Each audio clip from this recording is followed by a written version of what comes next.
So next topic is memorization. So memorizing is a must with an acting.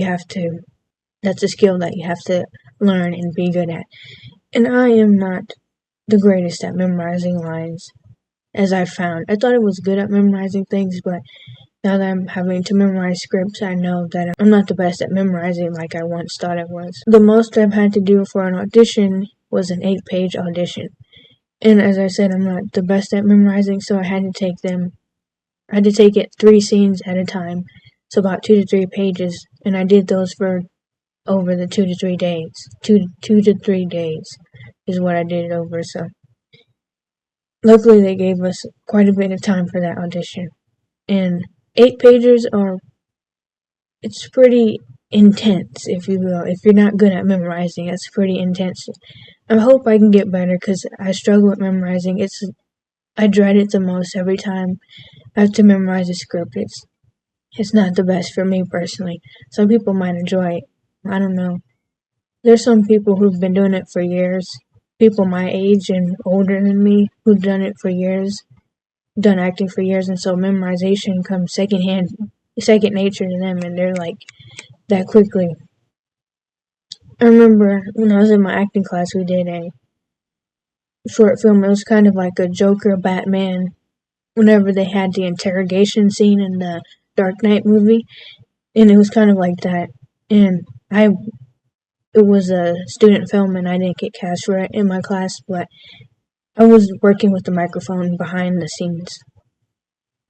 And so one of the students, he chose 2 of the other students in my class to be the main characters, the police officer and the Joker type of character.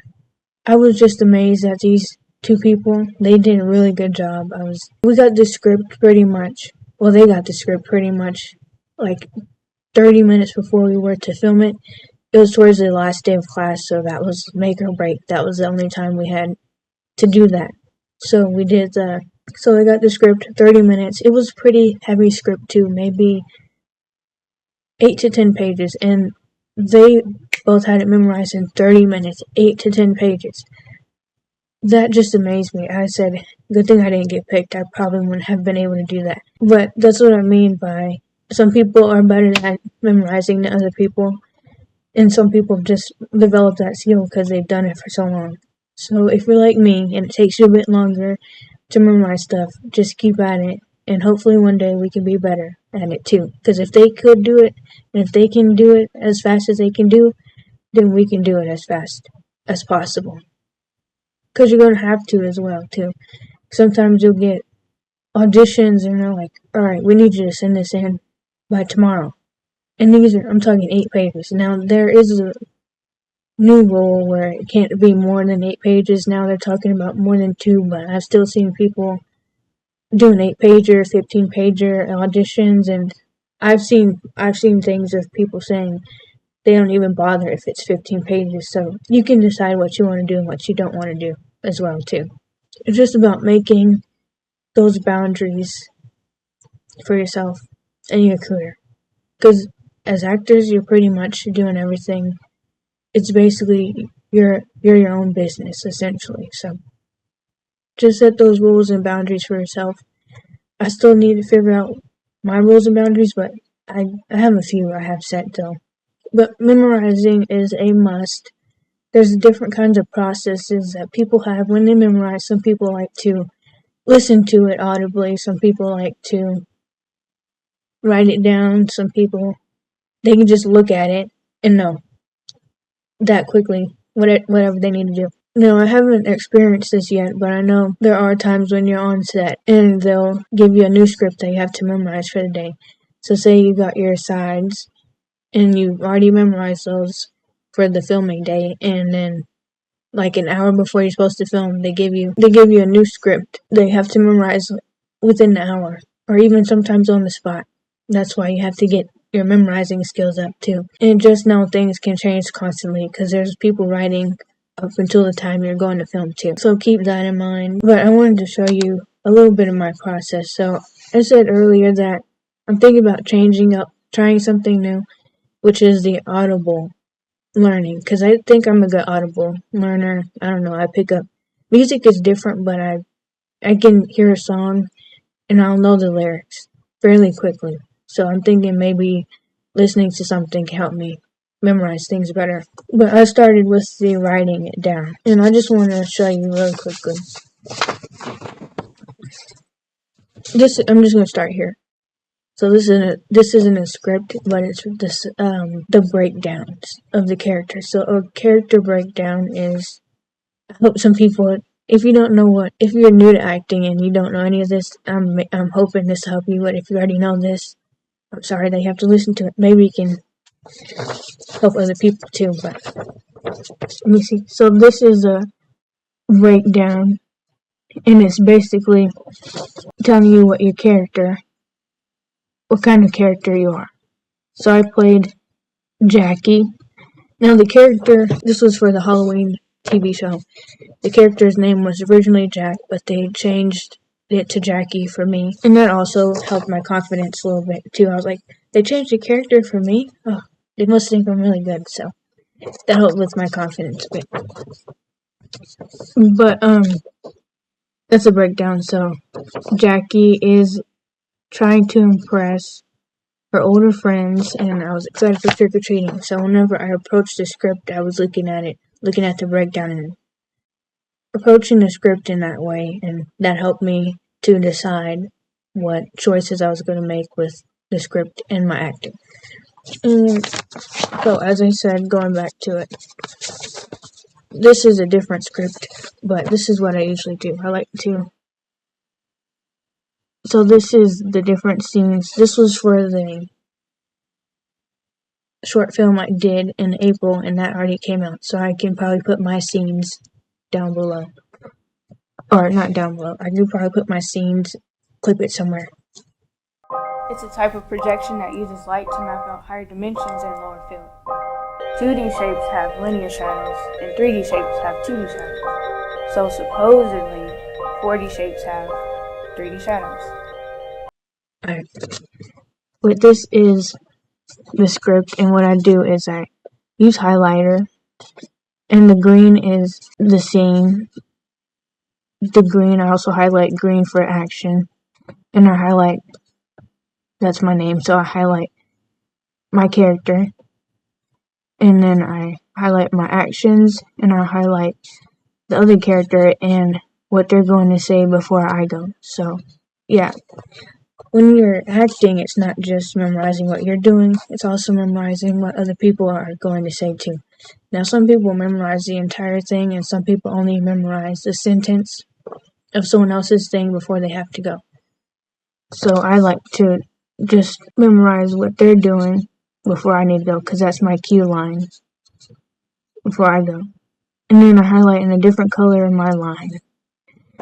I hope this is all making sense. I sound like I'm just yapping. And I said I write it down, so I basically write everything down. I don't think this personally helps me at all, but I've been doing it since I started, so. And this is I know I'm jumping all over the place, but this is the Halloween script here. I just wanted to show what I do for that. So I took every single line and every single thing I need to know and put it on this piece of paper. And I write it down a bunch of times. So I've gone through a ton of notebooks. Yes. I've gone through a ton of notebooks so far with the written method. And if you want to save paper, I don't know if typing it would help, because you're not writing it, it's not going in your brain, but you could try the Audible version of this. And there's also another version you can do for memorizing. And I forgot her name, but it was the actor from the TV show Mom, the older actress. But this version, or this way of memorizing lines, so you take the first letter of each word and you write it down. So I'm going to say, this pen doesn't work. I'll write that then.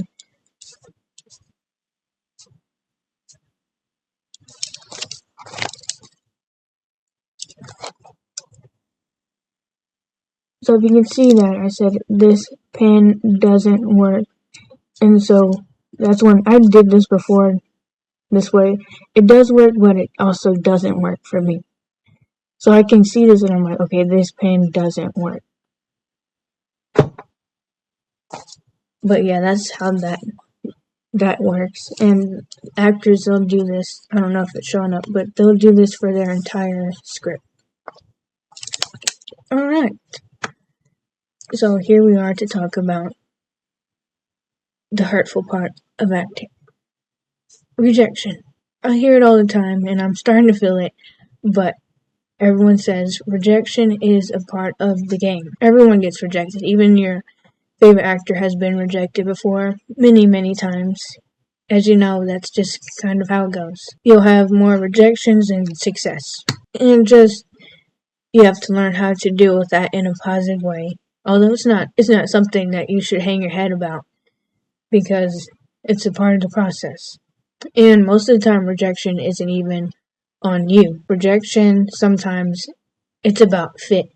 It's about look. And you can't control how you look. You can't control how you talk. And if you don't get it, it wasn't for you. Just remember that. That's what I have to remind myself. I've watched countless videos. I've watched countless interviews of famous actors. I'm talking, just think of any famous actor you can think about. And I've heard stories from a lot of them. They've said rejection, rejection, rejection. They've been rejected a ton. So just remember when you get rejected that even the A-listers, even the biggest actors you can think about and actresses you can think about, they've been rejected. I saw something, it was about, I don't know if you know Mark Ruffalo. He plays Hulk in the Marvel films and many other characters. There was a story he told about, he went on 100 plus auditions. I think it might have been 162 straight auditions, and he got rejected for all of those. Audition after audition after audition for 162 times, and he got rejected every single time. And he was done. He was about to quit. I think this was a story. Maybe he called his mom and he said, "I'm done with acting," and his mom was like, "No." Basically, his mom said no, and so he didn't give up, and now he's the Mark Ruffalo we know now. Same with Josh Gad. He had a similar story. A lot of actors, you'll hear them saying they nearly quit. Jacob Elordi, if you want someone who's a newer name. Jacob Elordi, however you want to say it. I read a story. I think it was his interview he did, Actors on Actors, he was with Coleman Domingo. Coleman Domingo he has a really cool story too. He also dealt with rejection. I told you it's part of the game. But Jacob Elordi, so he's Australian, and he had an LA agent here in the United States, and he was in LA in Australia, having to go back and forth. He said, "Alright, I'm done auditioning, I'm going to go back to Australia." And he said something about he was living in his car, out of his car essentially at this point. And he was like, "Alright, I'm done. This is my last audition. I'm going to go back to Australia after this because I'm not having any success here in America." And he was going to go back and regroup, I guess. And so he did his one last audition, which was for Euphoria, I think it was, or Kissing Booth. And obviously he booked it, and now he's the biggest name you can think about right now for younger actors. So I'm just saying that to myself and to people watching, is that rejection is part of the game and that you just gotta keep pushing. Because, I mean, they say it takes 10 years to be an overnight success. I've been hearing that a ton lately. Sometimes it might not take you 10 years. It might take you 5. Sometimes it might take you 20. And I've been seeing things like most actors, they quit acting. Not because of acting itself, but because they just can't act. As in, they can't get jobs because there's so much rejection. So acting, we often see the glitz and the glamour. You see the A-list celebrities, A-list actors, and you want to think, oh, all actors are famous. Every actor out there is a millionaire, and that's just not true. Because like I said, most of the time, if you don't have an agency, if you're starting out, or even if you do have an agency, you're not guaranteed a job. So there's that. Most actors are struggling, or they're working 2 jobs. just so they can act and do their main goal, which is acting, but they have to work those 2 jobs, or they have to work another job so that they can afford to live and things like that. And some people, they can succeed and become the A-list actors that we see, or sometimes they never get there. It just, honestly, there's no way to know if I'm going to be an A-list actor or not, or if you're going to be one. It just isn't, there's no guarantee. Just like there's no guarantee in any other job that you'll be successful, but definitely not in acting. And that's the downside. That's what I mean. A lot of the times we see the positive side, like millionaire, blockbuster movies, yada yada yada, but we don't see struggling. We don't see rejection. We don't see people having to work 3 jobs, And that's just the downside. I'm here to tell all of it. So, because, I never really walked into it naive or anything, because I did my research and I knew and I heard that this wasn't going to be tough business, and it's not. So I wasn't thinking, oh, I'm going to be A-list act. No, I don't think like that, which is good to not have that mindset, because if you don't achieve those things, you're going to think everything else you have done, even if it's really good stuff that some people would love to have, you're going to think that that's not even good or an accomplishment because you haven't been an A-list actor yet, because you're not one yet, But back to rejection, so here are my stats. Now, I've seen videos of people, they actually have agencies and stuff, and I've seen videos of people where they're like, I went on 158 auditions this year and I booked 13. If you watch Kurt Yu, that's his kind of story of what he dealt with last year. And he has an agency. I follow his YouTube videos. I recommend watching his videos. He has really good videos. Kurt Yu. Kurtyue. But anyway, so since my December audition, I've done, I think, 13, or no. I've done I have it here, 11 auditions. So that's not pretty good over 7, it's June currently. So over a 7-month span, I've only had 13 auditions. And that's just me on Facebook groups, looking at them. And also look on Instagram too, social media. I'll talk about that later, but from those sites, that's how many I've gotten. And this is me kind of being a bit picky, because there's certain things I'm like, I personally don't want to do that. Some of them, they're like, you need to be kind of, like kissing people, showing some skin, that type of thing. That's just not me, right?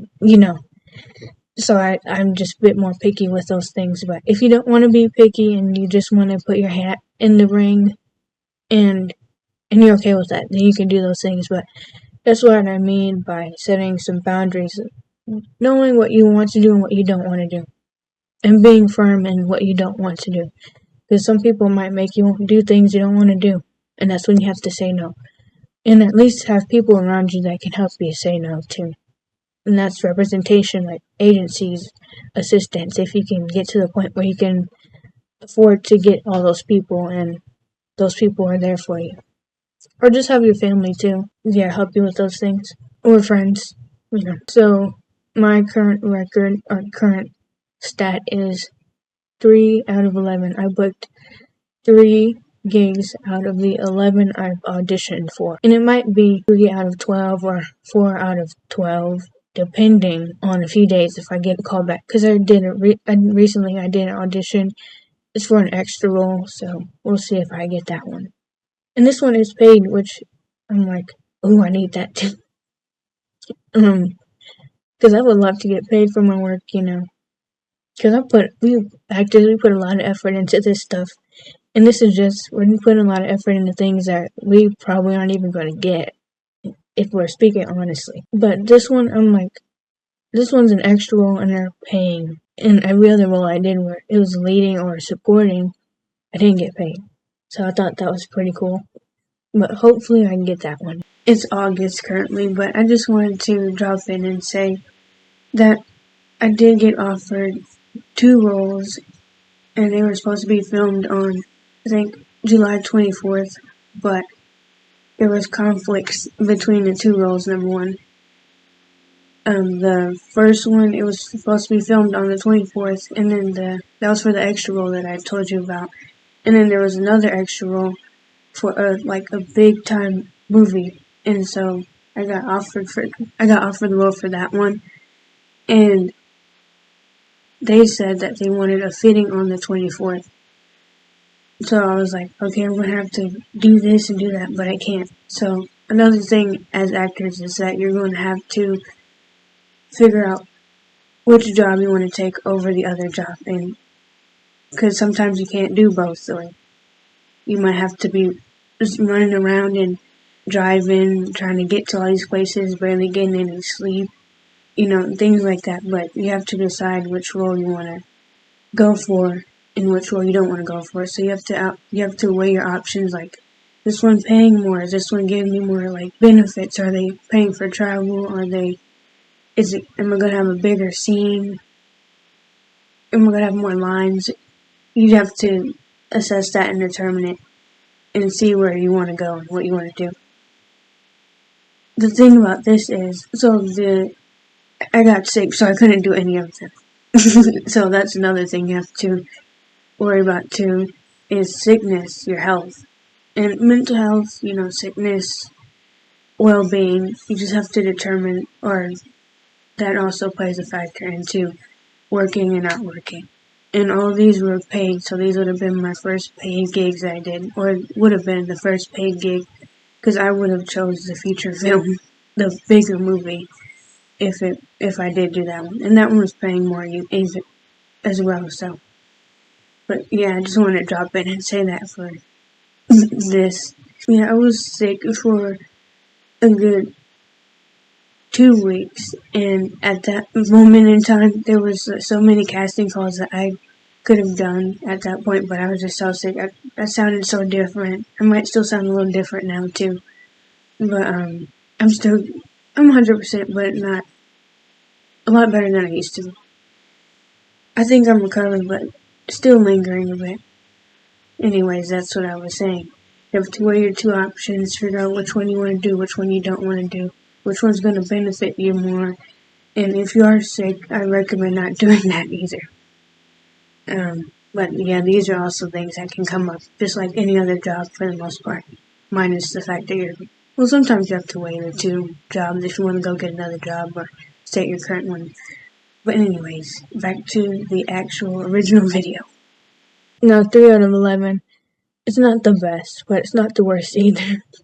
Some people are over 162, just so you know. But every audition experience every audition opportunity is an opportunity to learn and grow and experience. So think about it in a positive way.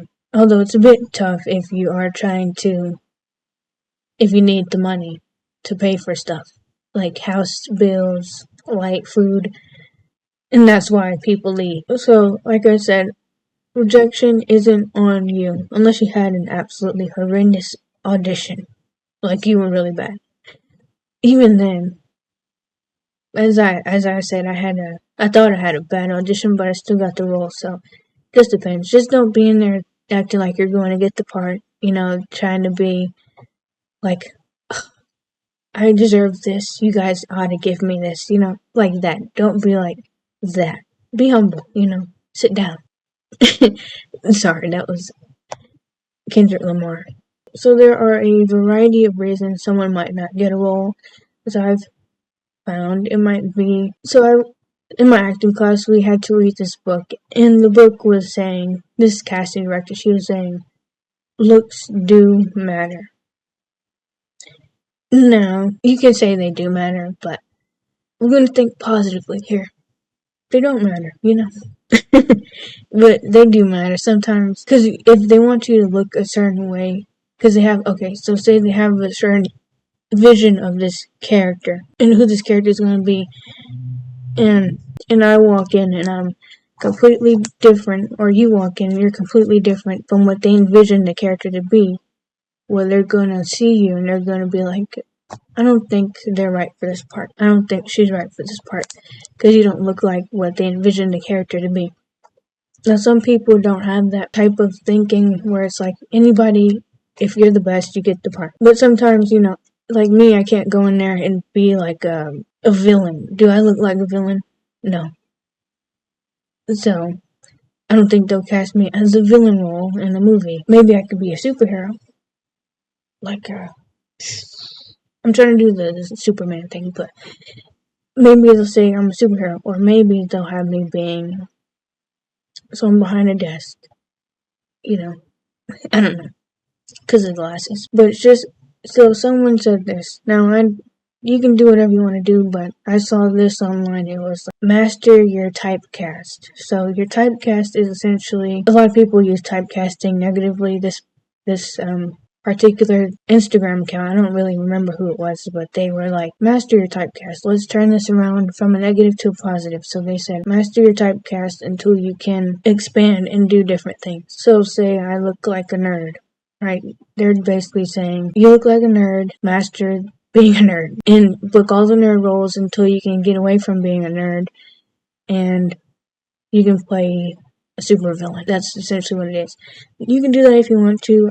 I'm just like, let me do whatever I want to do. I don't want to be a nerd because that's not really me. But they're just saying that if you look like if you look like a jock, be a jock. If you look like a supermodel, I don't know. That's essentially what that is. But you do what you want to do. Take that with a grain of salt or a full hand of salt if you want. And this is a really Debbie Downer here. But someone brought this to my attention. They were saying how when you do send in self-tapes, that's why a lot of people would rather audition in person, because when you do send in self-tapes, they'll see your face and they'll go swipe. They won't even look at your self-tape because they're looking at your photo that you have on the way beginning when the video's loading. You'll see your face and click off because you don't look like the part. That's just a negative. That's something that may happen. I'm not sure. I'm not in those casting rooms, so I don't know what they're doing or what they're thinking, but someone was saying they'll see your face and immediately go, nope. They won't even look at your audition. So basically, you spent several days, you were doing all this work, prep work, you did your audition, you had to edit it, you had to get the lighting, you had to get the audio in, and then they don't even look at it. So that's kind of sad to think about, but that is a possibility. And with self-tapes, I've seen a lot of things online, and it is a lot of work to do a self-tape.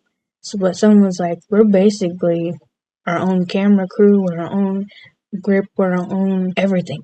You have to do everything in these self-tapes, and I do my self-tapes on my phone. So you want to do it, I think, horizontally and get a tripod, and you want to do that. So yeah, and then I have to edit them too, and then turn the audio, and then you have to email it in or whatever. And sometimes your email, it's like that video is too big, so then you gotta scramble and find a new way. And doing this all before the deadline passes, it's a lot of work. If you don't know, it's a lot of work, but that's what you do, right? And I have like max storage on my phone. So trying to do auditions, I'm like have to delete everything every time, and yeah. But all this is, it's very discouraging. But like I said, looks do matter sometimes. And I saw people saying sad things like I'm too ugly to be an actor, and I was like, no, don't say that. I was on Reddit and I saw quite a few people think that they're not pretty enough to be actors, and I'm like, it shouldn't be like that. You shouldn't think about yourself like that, you know. So if you do think that way, don't think that way, because looks, okay, I just said looks do matter, but you might be perfect for another role. You might be perfect for other things, you know. You don't have to play. You don't have to be the most attractive person to be an actor, because that's not what it's about. It's about your acting skill, not your looks. So there's that. There's plenty of different type of actors out there, like body type, gender, race, hair type, all these different things. So look up an actor that looks like you, and know once you find that person that you can be successful just like them, even though you look like the way you look like. If you think you look bad, you know, there's someone that is an actor, successful, or just acting in general, and they have success too, and they look like you. You know, I don't know.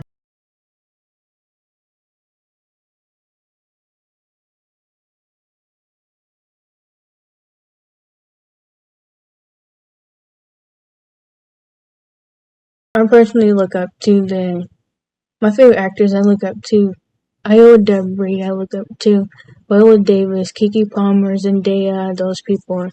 And my favorites, I like Lily Gladstone. All those are my favorites too, but Lily Gladstone, Florence Pugh. I have a long list. Sandra Oh. I'm forgetting people. Octavia Spencer. Oh, those are my favorite actors and actresses.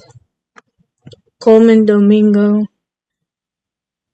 I'll say Jacob Elordier. He might be one of my favorites. Newcomers, Jenna Ortega, Bella Ramsey, Kate Connor. I can go down the list. Yeah. But those are my favorites. You can just look those people up too. They're around my age, so the younger ones are.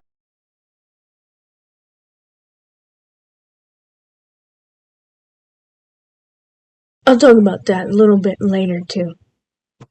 Them being around my age and all those different things. So if you want to flip my 3 out of 10 stat, I have been rejected 7 out of 10 times. Still in good spirits. Yeah, 7 out of 10, add 100 to that, right? It start getting you, right? Don't count your rejections, count your acceptances. That'll make you look a little bit more, well, it's not as depressive when you look at the wins. Because when you look at the losses, that's when it becomes a bit depressive. But if you choose to think about it in a positive way, like, well, if you get rejected, you're kind of like, why me? What did I not do? What did I do that? But sometimes you just didn't do anything and you just weren't right for it. But the ones you do get, you were right for it. So just remember that. I'm telling you guys this and I'm telling myself that too. And we all need this. Sometimes you gotta listen to your own words, You tell everybody else different things, but you need to hear it too. Now, rejection, how you get rejected is very different. So far, I've gotten, out of the 7 times I've been rejected, I've gotten 2 rejection emails. And I prefer these over the other option, which I'll talk about. And so, the rejection email, although it hurts because you've still been rejected, it's very lovely to have and see. Because in these emails, they usually say, well, they let you know that they're not going with you, so you don't have to worry about it. Although the saying is to do an audition and move on, just forget you even did it. That's the saying, so you don't have it in the back of your mind, like, did they pick me? Are they going to pick me? You can focus on other things and more auditions and stuff. But these rejection emails, they are always like, along the lines of, we appreciated your audition, but we are going in a different direction, but we liked your audition so much that we would love it if you were to audition for our other projects in the future.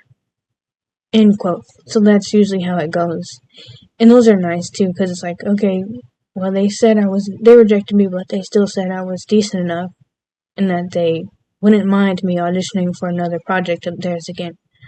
And I'm still in their head, right? You can say I'm still in the back of their mind as an actor or potential actor to be in their future productions. So those are better to have than the other option, which is radio silence. I think this is one of the worst forms of rejection, not even hearing anything back.